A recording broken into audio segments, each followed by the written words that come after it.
I started running when I was a kid in the woods.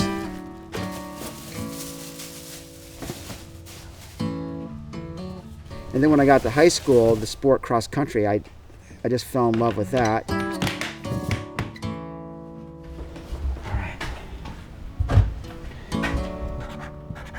And then from then on, I discovered trail running. And everything sort of came together. I always felt better on the trails than on the road, and I like the people. Yeah. All right, away we go. When you become other focused, and race directing ultimately is that kind of activity, you end up achieving a level of satisfaction and contentment and joy that you can only experience by devoting, all of that energy toward other people. In this case, trail runners.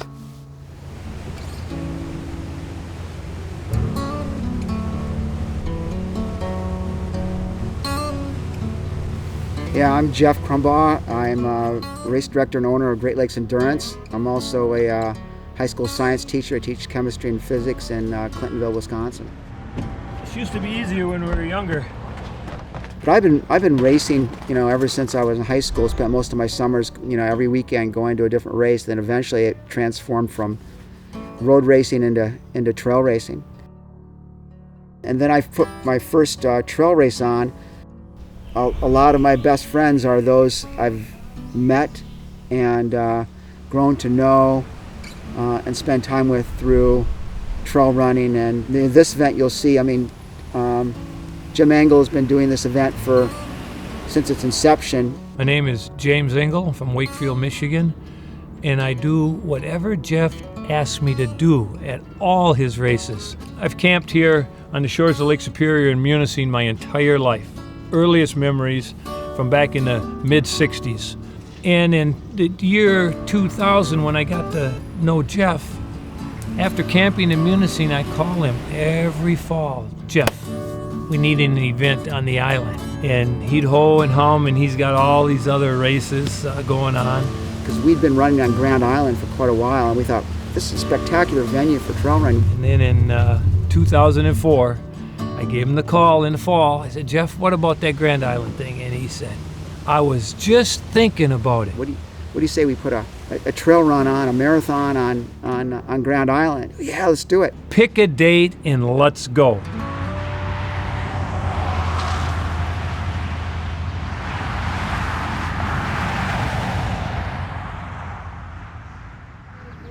Let's go ahead and get started. We have, I think, about 365 runners. That's down significantly from previous years, but it's not uncommon with other races, or for that matter, tourism in this area, from what I've heard, is down a little bit. The problem with good ideas, though, is that they too often degenerate into hard work, and it turns out the permitting process was extraordinary. But we put it on, and that was 21 years ago. Good to see you guys! Yeah, we were flying by the seat of our pants. We had the idea. The logistics just seemed to work. Before you get to the you guys know where that's at too. Yeah. And that's going to be a true team effort to do that. But we thought, gosh, it's on an island, so we got to get all the runners over to the island. And typically at that time, only 20 or 30 people a day would go over to the island, and we wanted to bring 500 or 600 over all at once. That's a lot of work. Setting up finish line, start line, tents for the runners to put their gear under. I have not run the 50K on this island. I have probably the best excuse not to, in that I'm the only person who's run every marathon here. So say someone asks, "Oh, you gonna run 50K, coach?" Nope, I gotta run the marathon here. I enjoy hard work, so I don't mark that until the end. But the yellow is the 50K, the orange is the marathon, and the blue is the half marathon. When you work really hard to put something together, to create an experience. There's Mylar blankets. It's just a small first aid kit. There's a part of me that really enjoys that really enjoys creating an experience for other people that hopefully inspires them, that motivates them, that connects them with the environment, that connects them with other like-minded people. These events have a power and a ripple effect beyond what you even imagine sometimes.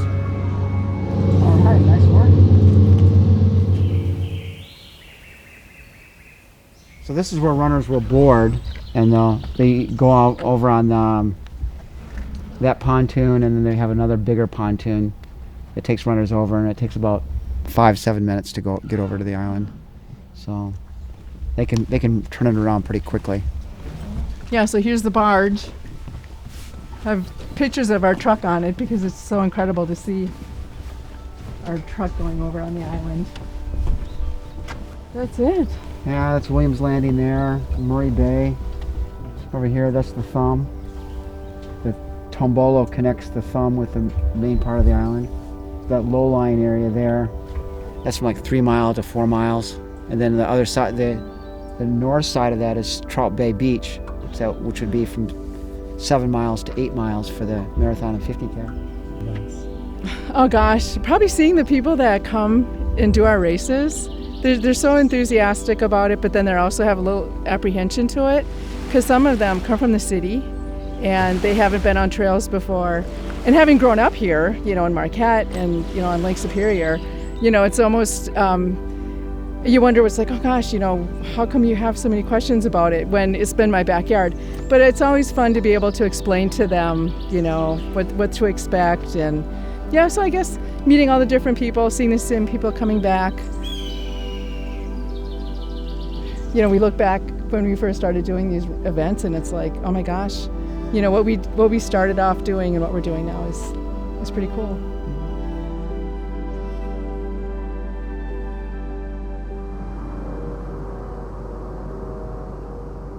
In the morning when we're here, it's dark, but then you can see the sunrise over Grand Island and Pictured Rocks, and it's just extraordinary.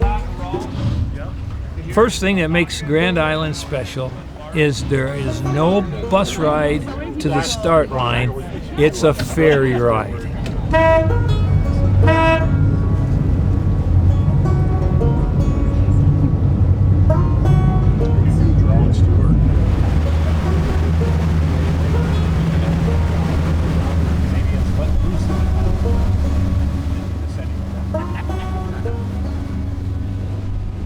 And the ferry across the Lake Superior here, watch the sunrise tomorrow morning. It's spectacular.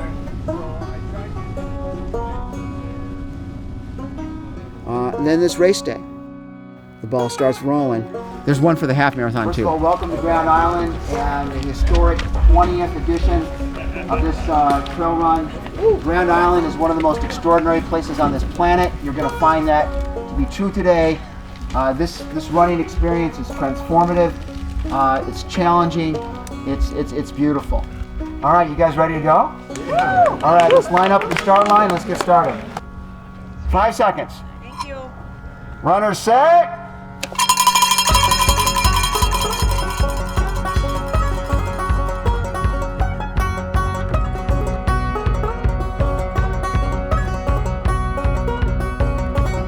Runners set.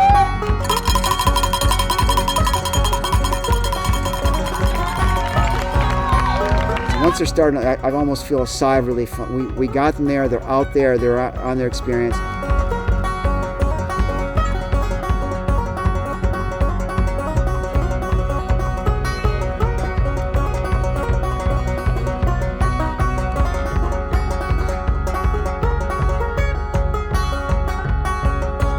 So I am a physical therapist and I'm a cross-country coach.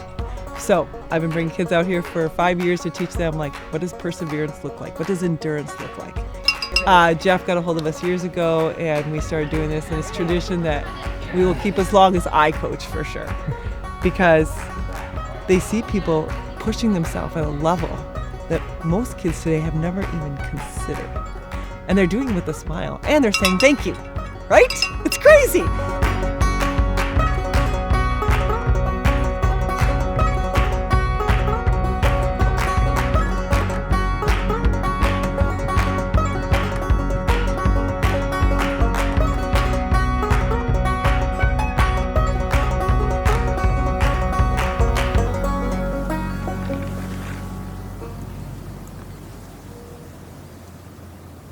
there are life lessons that are learned in trail running that the normal everyday citizen or individual wouldn't think, well, they're just going out for a run.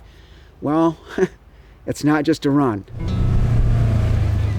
We have fewer and fewer opportunities to be empathetic or to learn empathy in our world today, but when you're out running with other people and they need assistance or encouragement or support, it just happens naturally.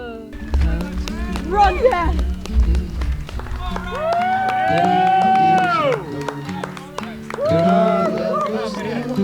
I held you close under the shade